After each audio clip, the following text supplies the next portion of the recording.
Sasha, good morning. The finishing touches are being put on the facility that vet school dean Guylana Reagan calls a dream 50 years in the making. When I asked Bart Rager what he'll be doing over these next 60 days, he tells me he'll be spending time with his family and getting ready to appeal his conviction. Our Matt Stell is live on the ground in Matador for us evening. Now, Matt, what all have you seen today? Just kind of take us through some of the damage. Yeah, good evening, Terry. Where I'm standing right here in Matador is off Highway 62, the main entrance into town. This is Billy Dean's Cafe. For years here in Matador, it has been one of the spots that you go to get a nice home-style cooked burger, fries, shakes, all that good stuff. But as you can see right now, not much of anything.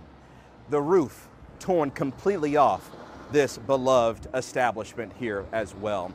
But this is the scene at a lot of places here in the town of Matador. Terry, a town that has around 600 people, one of those small, tight-knit West Texas communities that are all across the South Plains. And Corbin tells us that they're hoping to get their Lowe's grocery store back up and running very soon, but of course they need power for that. We'll get into that situation a little bit later. But this town, it's going to need a lot of assistance, not just for a few days, not just for a few weeks, Terry, but for months and months to come. They're also getting help from out of town. You know, people just in shock. You know, what is the mood there? Just determination, shock? What is it mainly? I think we're seeing a little bit of both, Terry, actually. Of course, shock would be the most natural reaction because this tornado just came in and wreaked so much havoc on this town in such little time. You know, if you compare this to a hurricane or a flood, that usually happens over some hours or some few days. This storm here in Matador last night around 8 o'clock happened within 5 or 10 minutes and then moved on to the next place. And crews are working hard to restore the power this morning. The hope is to have it up and running by this evening. If that doesn't happen, the hope is to get it on by tomorrow. I know a lot of you out there would like to help out the folks here in Matador. If that's you, they don't need bottled water or food. They've got plenty of that for the most part right now, especially with the South Plains Food Bank in Lubbock helping them out. What they do need are monetary donations or cash. So if you'd like to do that, just visit your local Happy State Bank location and ask to support the Matador Storm Fund. The dollars that you give will go straight back to the people of Matador, who this morning really need the help as the sun prepares to rise on a devastating site. In Matador, Matt Stell, KLBK News. Can you kind of tell me what the atmosphere is like out there right now? Terry, good evening. I think the atmosphere, if I could really put it into one word, is the unknown. A lot of these people just don't know what is left of their homes and their properties in Rio Doso. As you said, they only had minutes to get out of town with that mandatory evacuation notice. Is that there's already been a lot of donating there being done in Roswell, correct? Oh, absolutely, yes. At the Eastern New Mexico University campus in Roswell, they are at capacity with donations. Not with evacuees, but with donations. They have had to tell people, stop, we don't need any more. Yeah, good evening, Terry. Here at the New Mexico National Guard Armory in South Roswell, chips, snacks, crackers, diapers, toiletries, toilet paper. Hundreds of donations are being collected for the hundreds of victims who have evacuated from Rio Doso to Roswell. At the corner of 19th and University. Stop the violence, stop the hate! It has served as a place for voices to be heard. This is what democracy looks like! Different people, different causes, and the man behind it still finds it hard to believe that it's now been a decade since it first went up. What I want to leave is a tangent history, something you can put your hands on and say, this was me, this is what I did, this is what I contributed. What happened to the late Tim Cole is one of those stains on Lubbock's history that many, like Eddie Dixon, hoped would never be forgotten. Travesty of justice, yeah, but sometimes these things happen. Often. In 1985, Cole was a student at Texas Tech when he was wrongly accused of raping a white woman. He was later convicted for the crime, but died in prison while serving a 25-year sentence. Years later, DNA evidence would prove that Cole had always been innocent, and that the real rapist was Jerry Wayne Johnson, who eventually confessed to the crime. Everyone walking that campus is a Tim Cole. And he was just pursuing the American dream, but he ended up living an American nightmare.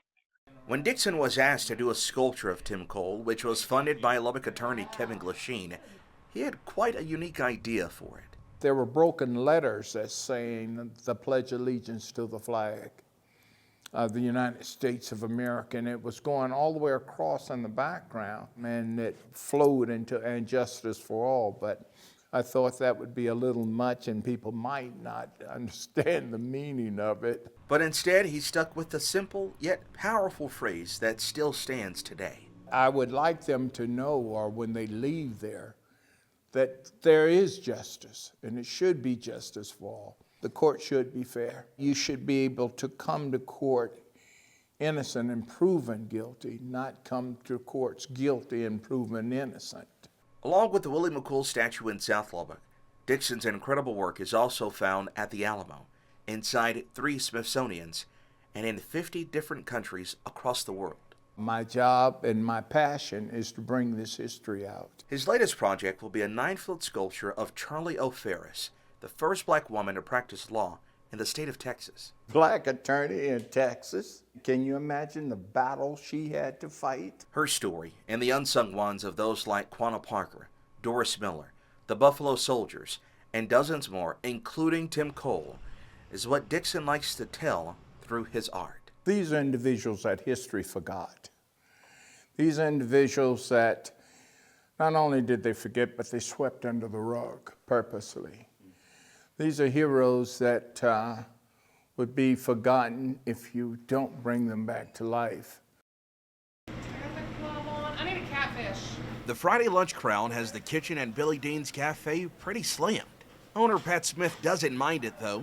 He has seen it without a crowd and a year ago without a roof. This room right here is for me, and this girl was with me right here when the tornado hit. We were actually in the tornado, and this was one of the parts of the building that wasn't destroyed. We were there that very next day. As you can see right now, not much of anything. The roof torn completely off. But this is the scene at a lot of places here in the town of Matador. And it's still hard to believe that just 12 months later, it's almost as if Billy Dean's never left. We have come back a lot bigger and better than we were. We hope we're better. The kitchen is over twice as big as it was last time. Since 1964, Billy Dean's has been a staple here in Matador. So when the tornado basically took it out a year ago this week, that's why Pat Smith says he knew he had to get to work at rebuilding a place so beloved by so many. We've been the only restaurant for about 6 or 7 years. And when we went down, well, it was bad for the town. It hurt everybody. To have Pat have this back up and running today, of all days, Pat's phenomenal, and he's worked his tail off to get this thing back. So the grand reopening of Billy Dean's is the best reflection of what's really happened in this small West Texas town since last June. They were knocked down, but didn't stay down. You put a bunch of country people together with heavy equipment, coupled with determination, and there's nothing they can't do. People thought that Matador would be done with and over. Not the case here. Not gonna happen. In Matador, Matt Stell, KLBK News. Then we're gonna put some cheese on top, then we're gonna sprinkle it with some parsley.